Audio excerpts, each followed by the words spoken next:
Hello, Keith Rucker here at VintageMachinery.org. Guys, back to working on the horizontal boring mill restoration today, and we're going to kind of pick up where we left off in a previous video. We're working on the lead screw for the cross slide that goes on the saddle and table that moves on this machine. All that's off right now. We're in the process of restoring some pieces in there, but we had the end of that cross slide lead screw, a little spline piece that was all messed up, and we have machined a new piece for the end of that shaft, and we need to get it onto the old shaft. So we're going to be lopping that old shaft off, and then we're going to be coming in there, putting it all together, welding it up, and then machining it finally to the right size and everything, and hopefully have this lead screw all finished up so that we can be ready to put it back together when the time comes. So come on, let's go do some machining together and get this part knocked out.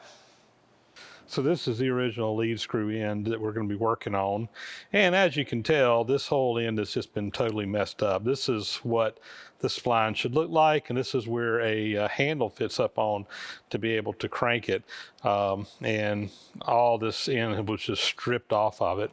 And we've already gone in and made a new piece that we're going to actually attach to this. And this is one of the original ones that you can kind of see the splines on there just as comparison. So here's the game plan, guys. What I'm going to do is we're going to come in here, we're going to cut this shaft off right there where that line is. That's 2 inches in from what should be the front edge back to here. Then we are going to mount this up in the lathe. We'll face the front of that and make a nice good finish. We'll also V it out on the one side so we have some weld area there that we can fill in with filler while we're welding it up. And I think I'm going to also drill about a 1/2 inch hole in the center of this, maybe go in, you know, 1/2 inch, 3/4 of an inch, something like that, with the idea that when we machine the matching piece to come up on here, I can leave a little stud that sticks out that'll go up in that hole. That will help me get the piece on center and kind of in line where it needs to be, and then we'll weld it up. Of course, this piece is gonna have to be cut off to length. We'll machine that little stud on the end, like I said, that just kind of slides up in that hole that we're gonna do. We'll V that side out, then we'll weld it all up. This is oversized, so once everything is welded up, we will put the whole rod back into the lathe. We will turn everything down, basically turn this size down to match this, cut our threads. We'll also have to cut this end down here to final dimension. I left them oversized just in case there was any run out or anything in it. We could clean it up easy enough over on the lathe. There you go, guys. That is the game plan. A lot of work to do. Let's quit talking about it and start doing it. We're going to start by cutting this end off down here and leaving plenty of room on there to machine some metal off. I've got some measurements where I know how far it needs to be from basically this back flange to the front edge. It needs to be 6 inches. So that'll give me something to work off of. Because of this collar back here, I couldn't really clamp this in, so I've got a couple of V-blocks in here that is pressing up against the actual screw, and then I'm pressing on the flange in the middle that's kind of in between. It's kind of got 3 points of contact that should hold it in place. Let's saw it on off. Should just saw right across.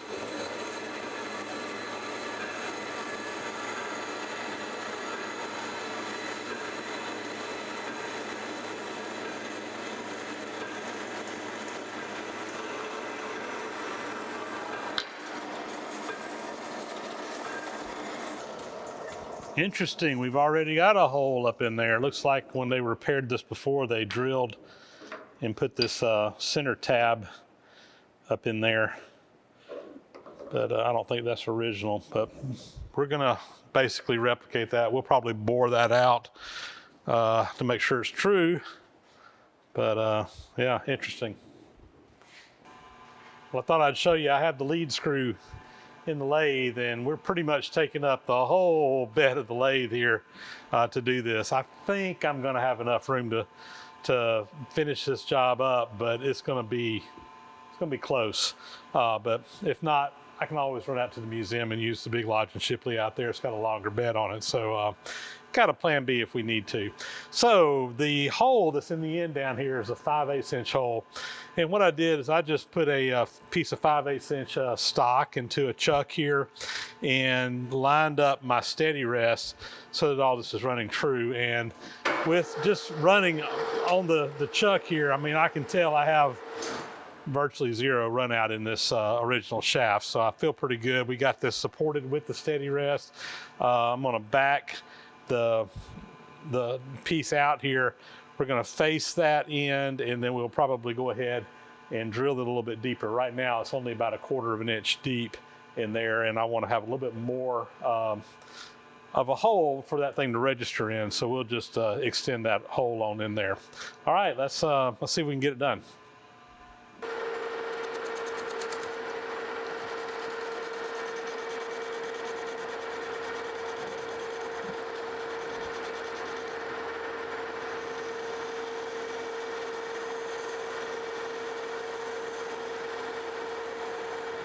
All right, that's got that faced. All right, let's see what can happen here. We'll just go ahead and drill that on out some more.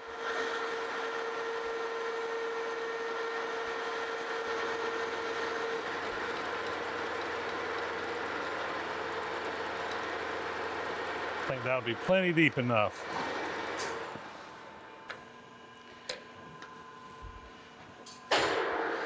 Now I got a 45-degree cutter on here, and I'm just going to go ahead and put a really nice big chamfer on here. This is going to be for weld penetration. So I'm going to go ahead and get it down in there pretty deep.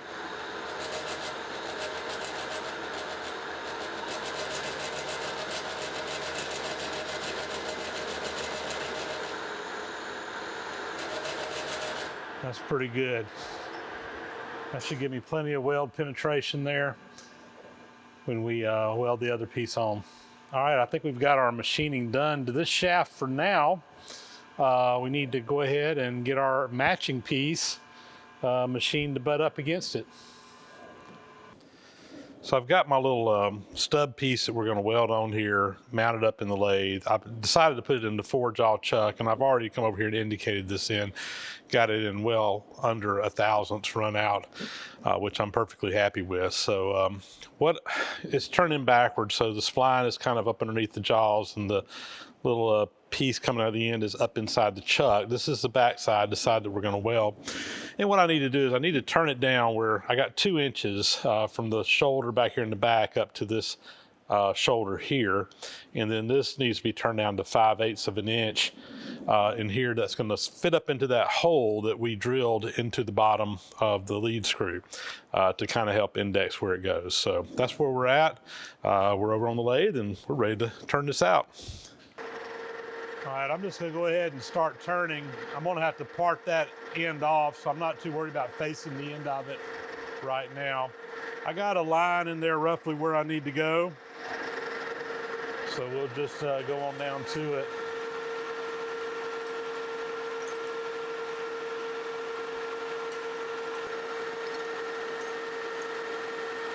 I'm going to stop about right there. I'm going to get a measurement here, put this in the digital readout where I can keep track of where I'm at. We're at 1 inch 578 thousandths.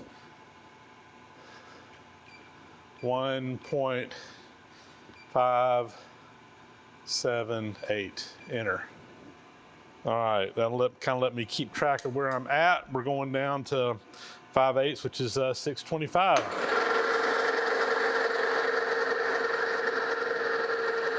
And we'll just plow some metal off here. Do about 100 thousandths per pass.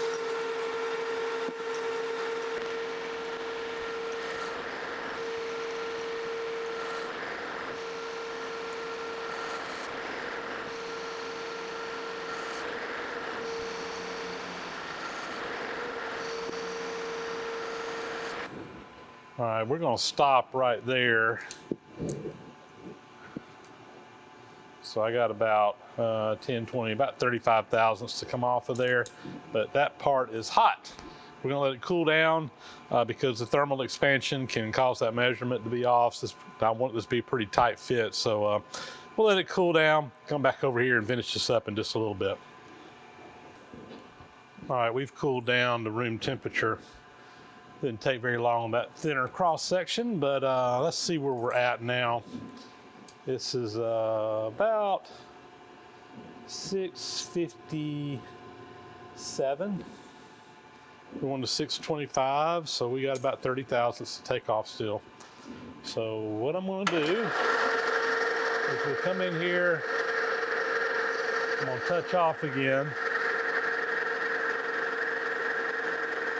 And I'm going to take about 15 thousandths, about half of that diameter.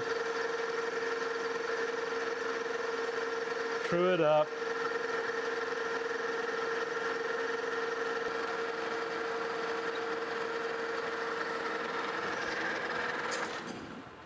Let's get another good measurement here, see what we got left.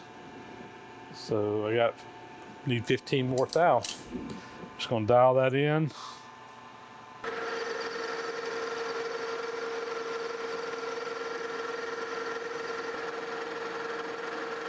That should be good. I'm going to go ahead and face this back side.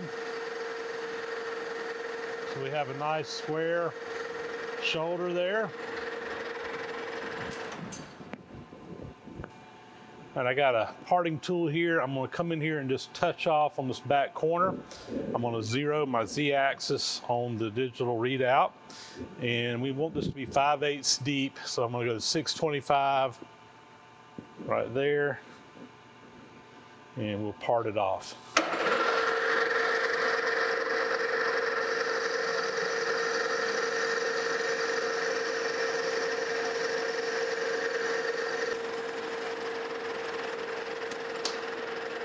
There we go. Chamfering tool. First I'm just going to break that corner very lightly. And then this one we're going to do a weld prep on, so we're going to do it fairly heavily.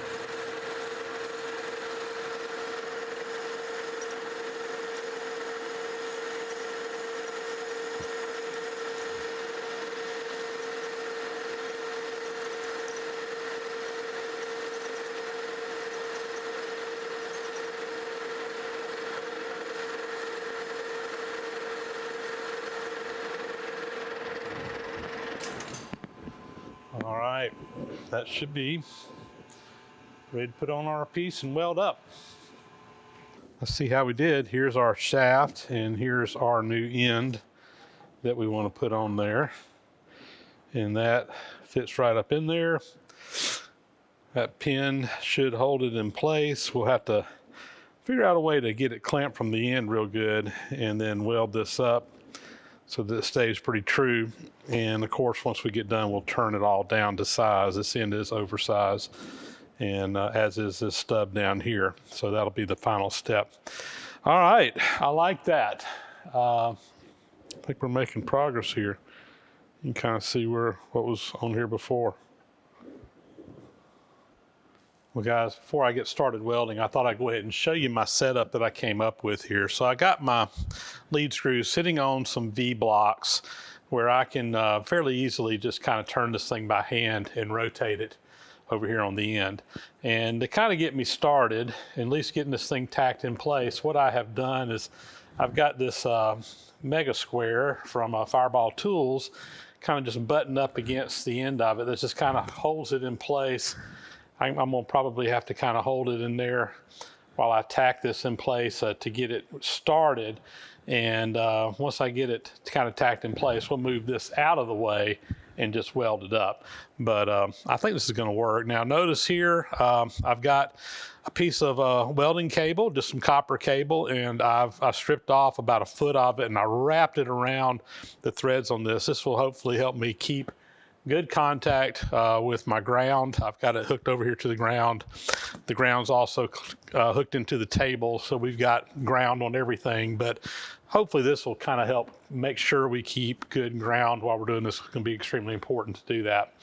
But I think we're ready. I'm just going to use the MIG welder. We'll come in here and I'll just turn this by hand and weld that gap up. That's my game plan. And we'll let it cool down, and should be ready to take over to the lathe, and we will turn all the final dimensions on here. All right, there we go. Let me get suited up to weld, and we'll start laying a bead in there. Let's get in here.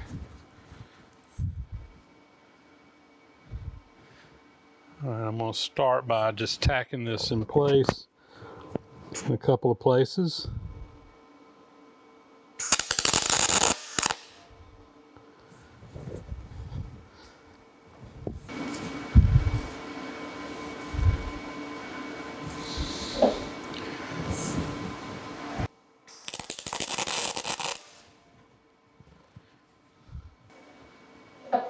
All right, I think we're gonna just roll with it there.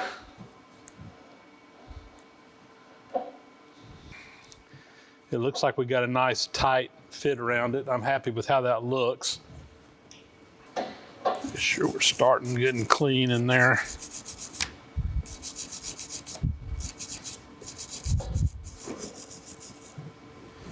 All right. All right, let's see what we can do here.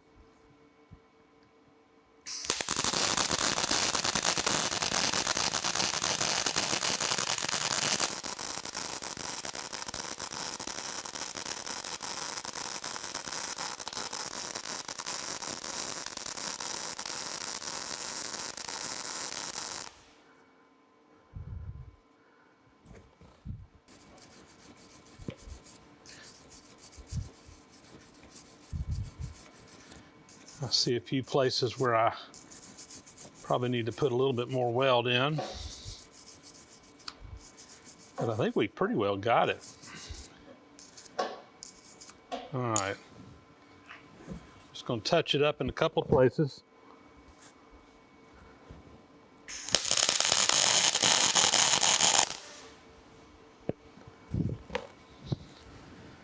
I think we're going to leave well enough alone here. I'm going to let that cool down, and we'll take it over to the lathe and see if we can get her done. I actually was pretty happy with that first round, but I just felt like it needed a little bit more, so I did kind of run a second round on it.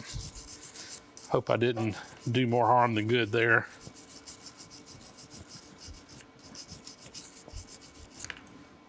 I think we'll be okay.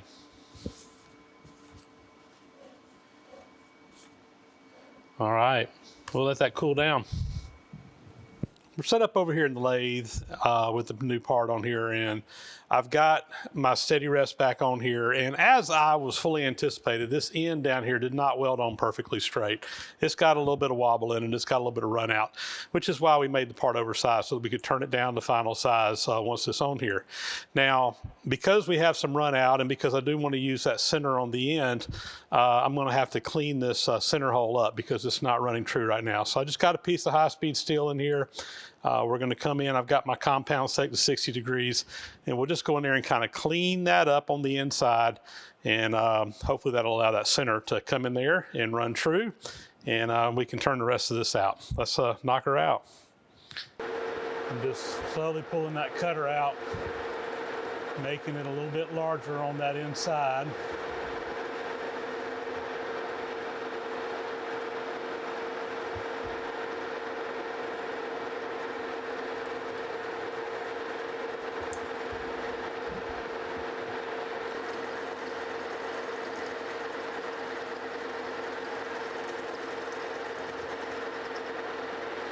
All right, I'm gonna put my center in there now and see how that works. Let me get that out of the way. Yeah, that's gonna work just fine. That's turning true on center now, and we can go in here and turn this out. All right, let me get it set up to do that, and we'll be right back. I'm gonna start down on the weld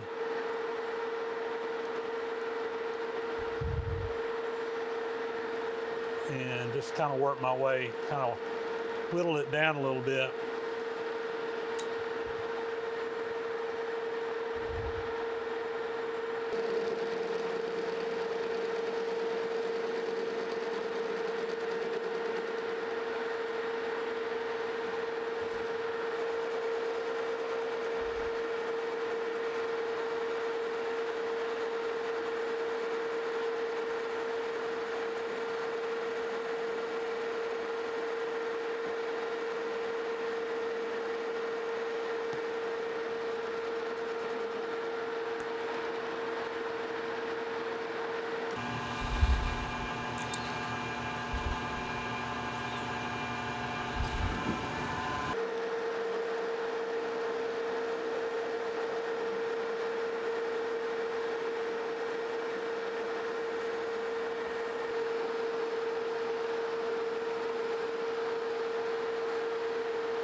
Across the weld there.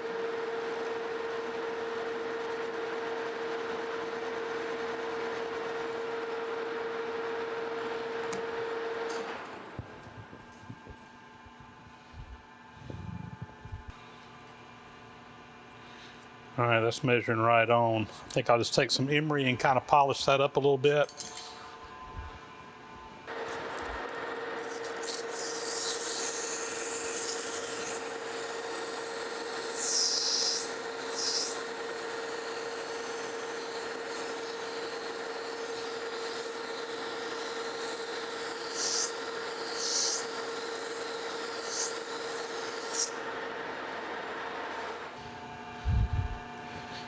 Yeah, it looks good.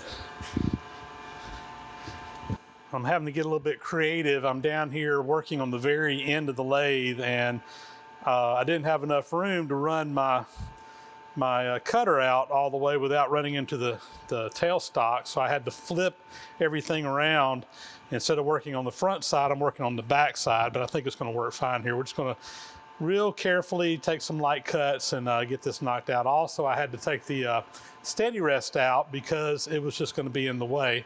So again, we're going to be making some light passes here to get that cleaned up and get it down to where it needs to be. And where it does need to be is 875. I said 5/8 a while ago, but anyway, we've got a little bit to take off of there. All right, let's see what we can do here. I am going to just really take my time here, take some light passes. This part's so long, I don't want to get any chatter in it.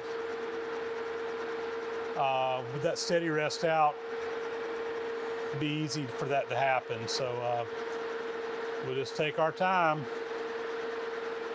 knock her out.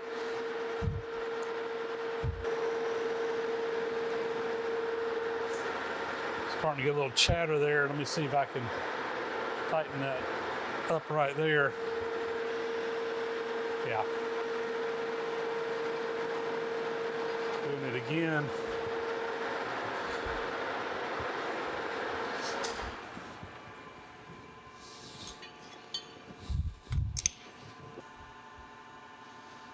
That's not good. That's what I was afraid of. We're just going to have to.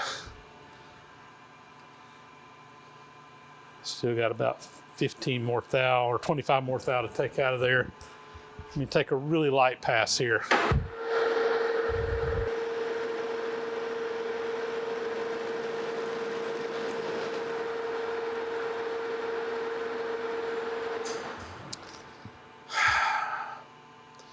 All right, let me do some, I need to get that steady rest back on here somehow or another to stable that up. Let me think here for a minute.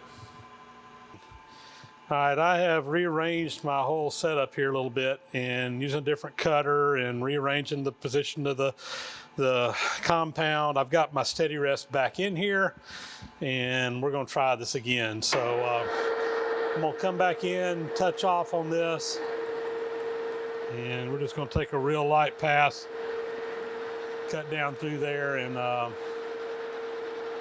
hopefully be able to get this straightened out.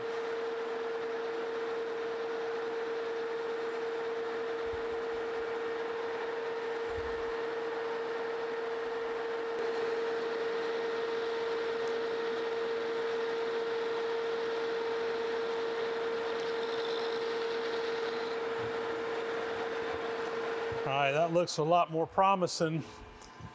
Let's see how much more we got to get out of there. About 10 more thou. Hopefully that'll clean up. All right, here we go, 10 thou.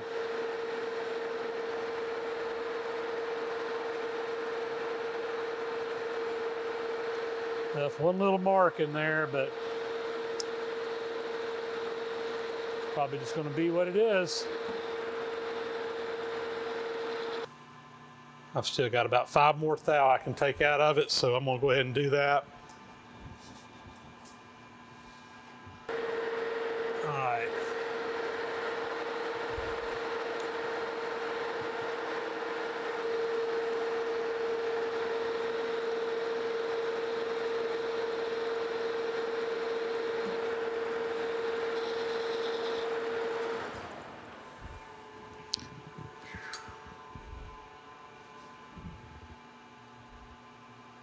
That's right on the money. I think that's going to be it.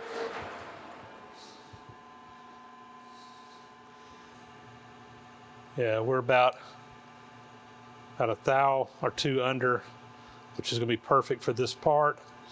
And I still got just ever so slight mark in there, but no big deal. All right, I'm going to break these edges, and I think we'll have this turning done.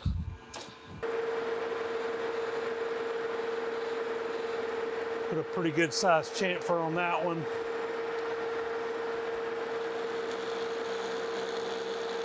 All right. So I've still got to thread this up here, but I think that's going to work. I'm going to test fit it with the wrench. All right, here's our wrench, and that slides up on there good. And it's engaging. It's not fully engaging, but there are a few burrs in here. I need to get in there with a file. Once I get it out, I imagine that once I get those burrs out, just where I face the end of that, it'll probably fit in just fine. I think it's going to be great. All right, we need to thread that for a piece to thread up on, and we'll be done. All right, we are set up for threading. I'm wanting to put 16 threads per inch on here, and we're going to thread down to this little black line right there.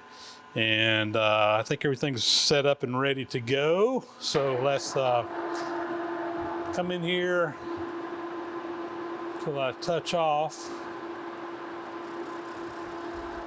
right there. And I'm going to feed in a little bit more. I'm going to do a scratch pass here. Make sure everything is like it needs to be. Check that pitch.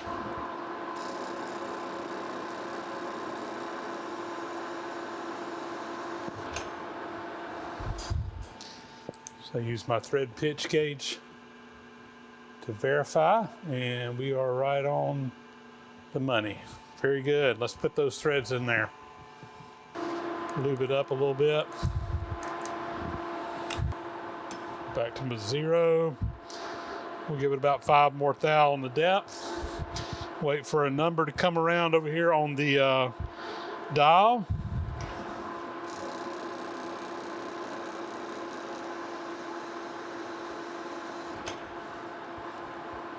Rinse and repeat.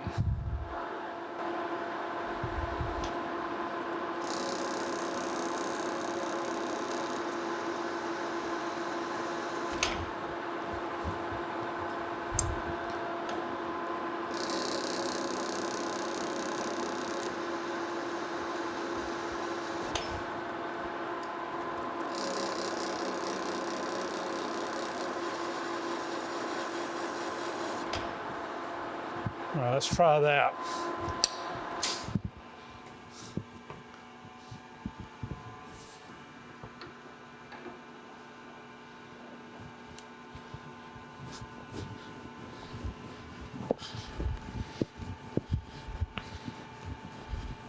I think that's going to work just fine. This is how you adjust it. But that's going to be just fine. All right, I think we are done with our turning. Well, guys, here we are, the finished results. Now, I came in here and deburred the front edges of those pieces there. And as suspected, when I was turning that, we got a little burr. And that fits perfectly. Couldn't ask for a better fit. So that looks good. Here is the original one that we cut off. You can see what a difference.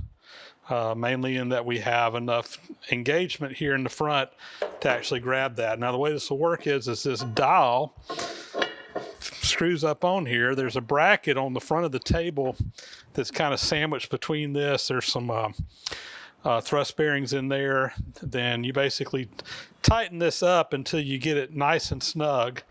And you still have a little bit of engagement here in the front sticking out where your teeth will grab. And this is adjustable again to kind of take up that slack in there for the thrust bearings and the bracket to get everything nice and tight.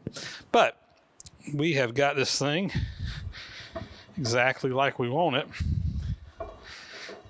I mean, that is just, I think this is going to be awesome. That is that's a big relief off of me to have that knocked out. A lot of work and that little bit of repair, but this should hold up just fine. I don't ever anticipate getting enough torque on there to break that weld. I mean, all we're doing is sliding a table back and forth, so it should never really even be bound up. All right, guys, I think we're good. Well, there you go, guys. More progress over here on the horizontal boring mill project. I think we're really more or less ready to put the saddle back together now and get it back on the machine. Before I do, though, I am contemplating maybe trying to do some more scraping on this bed. I've actually talked with a gentleman who has restored one of these Lucas Model 31s for a railroad museum up north. He's a professional machine rebuilder, and he did an outstanding job on the one that he did for that railroad museum, and he was kind enough to talk to me on the phone and gave me some tips and pointers on how he went about doing his. And I'm really thinking now that instead of working off of the spindle, working off of the column. So I've done some quick checking of this column, and there's very little wear. Very little wear. If you think about it, this machine, the head doesn't go up and down that often. The table's moving back and forth a lot, but you usually are only adjusting the heights maybe one time for each job, and once it's set up, it pretty much stays put. So this column has relatively a small amount of wear in it, and I think that we can actually kind of get everything worked off of this column rather than off of the spindle.